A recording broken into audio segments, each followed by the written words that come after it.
ஒன்றத்துக்கும் உதவாத குப்பை படமே 3 மணி நேரம் 3.5 மணி நேரம் ஓடுதே. நாங்கள்லாம் சின்ன பிள்ளையா இருக்கும்போது எங்கள் ஊரில் கும்மி பாட்டு போடுவான். கும்மி பாட்டு கும்மி அடிக்கும்போது 5 தட்டு கும்மி 6 தட்டு கும்மின்னு முளைப்பாரியை வச்சு சுற்றி சுற்றி அடிச்சுட்டு வருவாங்க. நான் போய் சின்ன பிள்ளையா உட்காந்துருப்பேன் தான். அந்த மாதிரி என் மையன் வயசில் போய் எதுக்குன்னு பாட்டு கேட்கல, முடிஞ்சோன்னே சுண்டல் கொடுப்பாங்க. உண்மையிலே முளைக்கொடி தண்ணியை சுற்றி அப்படி முக்காடை போட்டு உட்காந்துருப்போம். நான் கேட்பேன், அண்ணே எப்போனே சுண்டல் இருா, அது முடிஞ்சோன்னே தருவாங்கடா, தருவாங்க அப்படின்னு. அப்படியே வருவாங்க. ஏன்னா ஒரு சுண்டல் கொடுப்பாங்க, சின்ன பிள்ளைகளை கூட்டிகிட்டு போனால் 2ஆக கொடுப்பாங்க. அவங்கள காட்டி வாங்கிடலாம், அதுக்காக என்னை கூட்டி போவாங்க.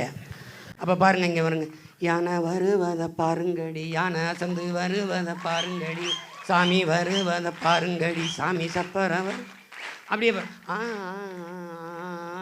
1000 தாமரை மொட்டுக்களை வந்து ஆனந்த கும்மிகள் கொட்டுங்களே அப்படியே பாட்டாக வந்துருச்சு. நான் 5 வயசில் கேட்டேன். அப்புறம் கல்லூரி +2 +1 படிக்கும்போது வந்து பார்த்தா அலைகள், ஏய் இது எங்கள் ஊர் கும்மி பாட்டு, ஏய் காடுதலில் தலையை வெட்டுவான் தம்பி லக்மணன். ஒயில் பாட்டு பரணிசாலை உண்டு பண்ணுவான் வாடி எங்க பக்கலங்க எங்க அக்காபத்தை முக்கா தொட்டே பா. ஏடா நம்ம ஊரில் ஒயிலில் பண்ணது வாய்க்காட்டில் பண்ணதெல்லாம் அங்கே வந்துருச்சு. சிமான் ஏன் சத்தமாக பேசுகிற? சத்தமாக தான் பேசணும், இல்லைன்னா அப்படி நப்பாவா சவசங்க செத்தவங்க கையில் வெத்தலா கொடுத்த மாதிரி சத்தமாக சொல்லப்பா. என்ன சொல்ல வராய்ப்பா? எங்கள் ஊரில் எல்லாம் கேளுங்க, என் தம்பியெல்லாம் இருக்காங்க, எங்கள் ஊரெலாம் அப்படி பேசுகிறேன், எந்திரிச்சு போயிடுவான். வேறு சாப்பிட்டு வந்தியாப்பா? சத்தமாக பேசப்பா, உறக்க பேசியா, ஓங்கி பேசும்பா.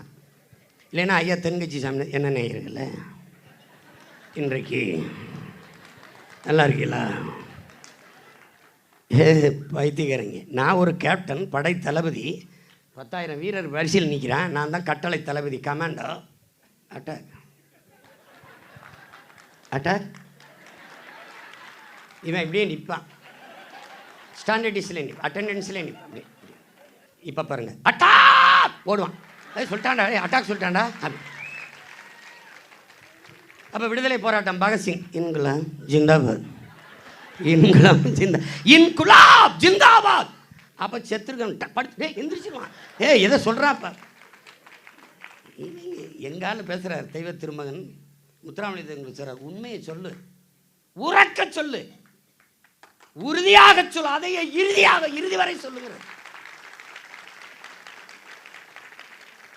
பொய் பேசுகிறவனே சத்தமாக பேசுகிறான், உண்மையை பேசுகிறேன் ஓங்கி பேசுறதுக்கு என்ன பிரச்சனை? சிங்கத்தின் குகைக்குள் சிறு நரிக்கு இடம் கொடுத்தோம், செந்தமிழ் நாட்டின் உரிமை இழந்தோம், பொங்கும் உணர்வில் எழுந்தமிழ் அரசு போர் தொடங்கிட்டு கொட்டடா முரசுங்க. எங்கள் திருநாட்டில் எங்கள் நல்லாட்சியே பொங்கிடுக வாய்மை பொழிந்திடுக என்றே நீ செங்கதிர் சீர்க்கையால் பொன்னள்ளி பூசிய கங்குல் நிகர்த்த கருங்குயிலே கூவாயோ. எப்படி பாடுறான் பாருங்க. நறுக்குவோம் பகையின் வேர் சிறுத்தை பெருங்கூட்டம், நாம் தமிழர் என்று முரசறைவாய். குறுக்கில் முளைத்திட்ட இந்த அயலார் ஆட்சி கூருண்டோடு போயிட்டு கொட்டடா முரசம்ங்கிறான். இவருங்க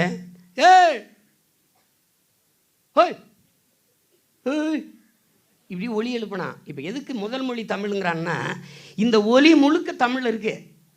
அப்போ முதலாக மனிதன் எழுப்பிய ஒலி தமிழில் இருப்பதால் முதல் மாந்தன் பேசிய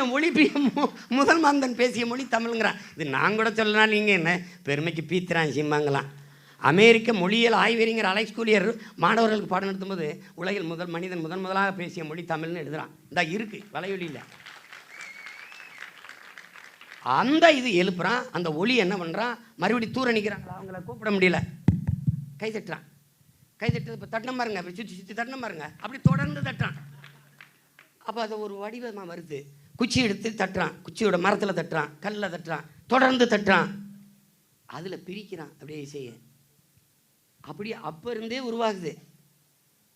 இந்த பயலு இடையில வந்து இது நாங்கள் தான் முன்னாடி, நீங்கள் தான் முன்னாடி, வெறியேற்றிக்கிட்டு போய் உழைச்ச தமிழை வளர்க்கிற தமிழ் மீட்சியே தமிழர் எழுச்சி என்கிறார் மொழி ஞாயிறு தேவேனைய பாவனர். தமிழ் மீட்சியுறணும், தமிழர் எழுச்சியுறணும், தமிழர் ஒற்றுமை வரணும். ஒற்றுமை பெற்று தமிழ் தேசியத்திற்கு அரசியல் வரணும். தமிழ் தேசியத்திற்கு என்று அப்போதுதான் அதிகாரம் வரும். அதிகாரம் வந்தால்தான் பன்னெடுங்காலமாக அடிமைப்பட்டு கிடக்கிற தமிழ் தேசிய மக்கள் பாதுகாப்பாக வாழ முடியும்.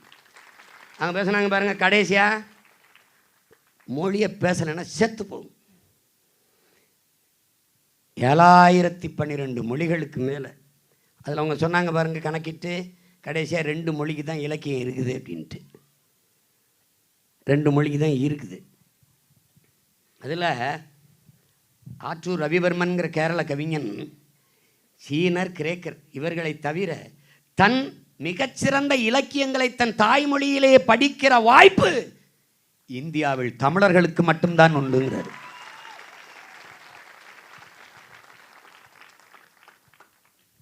உனக்கு இருக்கிற இலக்கிய வளமை, அறிவு, சொத்து எவனுக்கும் கிடையாது. மொழி என்பது முன்னவர்கள் பின்னவர்களுக்கு வைத்துவிட்டு போன உயிர் உடைமைங்கிறான். உன் பரம்பரை சொத்தடா, பறி கொடுத்துறாத. மொழி என்பது உன் முகம், உன் முகவரி, உன் அடையாளம். முகம் சிதைந்து அழிந்தால் இறந்தால் இந்த சீமானின் பிணத்தை எப்படி அடையாளம் காட்ட முடியாதோ அப்படி உன் மொழி சிதைந்து அழிந்தால் உன் இனத்தை உன்னால் அடையாளம் காட்ட முடியாது. அதனால தமிழ் பேசணும்ல, எந்த மொழியும் பேசலாம், படிக்கலாம். நாம் வாழ்வதற்கு சொந்த மொழி தமிழ் படிக்கணும், நம் இனம் வாழ்வதற்கு. சுஜாதா என்கிற எழுத்தாளர் சொன்ன, தமிழ் படிப்பதற்கு வெளிநாட்டில் வேலை பார்ப்பதற்கு குழப்பிக்கிறக்கூடாது. அப்துல் கலாமுக்கு தமிழ் தவிர வேற மொழி தெரியவில்லை என்றால் உலக நாடுகள் அவரோடு பேச தமிழ் கற்றுக்கொண்டு வருங்கிறார். நீ உன் வீட்டில் வேலை செய்கிற இந்திக்காரனோட பேசுறதுக்கு, அவனோட வேலைக்காரனோட பேசுறதுக்கு நீ ஹிந்தி படிச்சுக்கணும்ன்ற. எப்படிப்பட்ட கொடுமை இருக்குது பாருங்க. நிறைய பேர் இந்திக்காரன் வந்துட்டானே வேலைக்கு, அவனோட பேசுறதுக்கு ஒன்றும் புரியலண்ணே, அதனால ஹிந்தி கற்றுக்கணும்ன்ற. ஏன் அவன் உன் வீட்டில் வேலை செய்ய வர்றதுக்கு தமிழ் கற்றுட்டு வர மாட்டானா? தம்பி, தமிழ் இங்கிலீஷ் படித்தாலும் வேலை கிடைக்கும் எங்கே? வெளிநாட்டில். ஹிந்தி படித்தா வேலை கிடைக்கும் எங்கே? வட இந்தியாவில். தமிழ் படித்தால் மட்டும்தான் தமிழ்நாட்டில் வேலை கிடைக்கும். எப்போ? சீக்கிரம் சீக்கிரம் சீக்கிரம் நடக்குது. இதே இசை விழா, இதே விசை விழா பல்லாயிரக்கணக்கான மக்கள் முன்னாடி அரசு விழாவாக நடக்கும் நடக்கும் நடத்தி காட்டுவேன். அன்னைக்கு ஐயா 90 நிமிஷம்லாம் கிடையாதுயா, 3 மணி நேரம். யா ஒன்னத்துக்கு உதவாத குப்பை படமே 3 மணி நேரம் 3.5 மணி நேரம் ஓடுது. ஐயா நம்ம நிகழ்ச்சி கடையில் 1/2 மணி நேரம் இடைவெளி விட்டுக்கிறோம், சாப்பாடு போடுவோம், சாப்பிட்டு விட்டு மறுபடியும் கேட்கணும்யா. கேட்கட்டும், இடையிடையே ஒரு 10 நிமிஷம் குத்துப்பாட்டை போட்டு விடுங்க. அவ்வளோதானே, அவ்வளோதானே, என்ன இருக்குது? அதனால இப்போ போட்ட பாருங்க, மகிழ நெகிழ உணர்வாய் உறவாய் கூடுவோம். அது கூடு சரி. இது திருக்குறளையெல்லாம் பொது மேடையில் பாடி ரசிக்க வைக்கிறதுங்கிறதெல்லாம் சாதாரணம் இல்லை, சாதாரணம் இல்லை. இதில் பாடினவங்களே ரொம்ப புகழ் பெற்றது எங்கே? அந்த அக்கா காணா. அக்காங்கடா, இந்த பாருங்க, நம்ம அக்கா இங்கிட்ட ஒருத்தர் தானே காணாக்காரங்க. இந்த இவன், ஏன்னா இவங்க ரெண்டு பேரும் நம்ம இசையோடு பாடும்போது பயங்கர கைதட்டா இருக்குது. அது ரெண்டு தான். ஏன்னா உழைக்கும் மக்களின் இசையிலிருந்து தான் எல்லாம் வருது. இந்த இசை விழாவை தமிழகத்தில் ஐயா தொடங்கியிருக்கிறாங்க. உலகம் முழுமைக்கும் தமிழ் மக்கள் வாழ்கிற, தமிழ் இன உறவுகள், நம் இன சொந்தங்கள் வாழ்கிற நாடுகளெங்கும் திசையெங்கும் இந்த சங்கத்தமிழ் இசை விழா தமிழோசை பரவணும். ஐயாவுக்கு நான் சொல்லியிருக்கிறேன், நிறைய நிறைய இன்னும் காலமேக புலவர் எடுத்துட்டீங்களா, அப்புறம் கம்பனை கொஞ்சம் எடுங்க, அப்புறம் இன்னொரு ஆளை எடுங்க, அப்படி மாற்றி மாற்றி சிலப்பதிகாரத்தை கொஞ்சம் தொடுங்க, பாவலரேறு பெருஞ்சித்தனார் தொடுங்க, பாரதிதாசனே வேறு பாட்டுக்கு போங்க, பாரதியே வேறு பாட்டுக்கு போங்க, காவடி சிந்து நொண்டி அவன் பாடாது இல்லை, நிறைய பாடியிருக்கான். அப்படி புது புது வடிவங்களை எடுத்து எடுத்து போகணும். அவர்னா நம்ம ஊக்கப்படுத்தணும், அவருக்கு நிறைய பாராட்டுக்களை வரவேற்பு. இல்லைன்னா இவங்களுக்கு என்ன பாடி என்ன பேசாமல் 2 படத்துக்கு இசையமைச்சிட்டு போயிடலான்னு நினச்சிடக்கூடாது. கிடச்சிருக்க ஒருத்தனை காப்பாற்றி வைக்கணும். நம்மளை நம்மளை முச்சந்தில் நின்று கத்த விட்டுருக்காங்க பாரு. என்னையெல்லாம் கட்சி ஆரம்பிச்சியுமே, ஏதோ நீ முதலமைச்சர் ஆகிறதுக்கு கட்சி ஆரம்பிச்சிருக்காமே. இல்லை இல்லை, நான் முச்சந்தில் நின்று கத்திட்டு சாகிறதுக்கு தான் கட்சி ஆரம்பிச்சிருக்கேன். போடா டே போடா, நாய் பேயெல்லாம் என் நாட்டாண்டுருச்சு.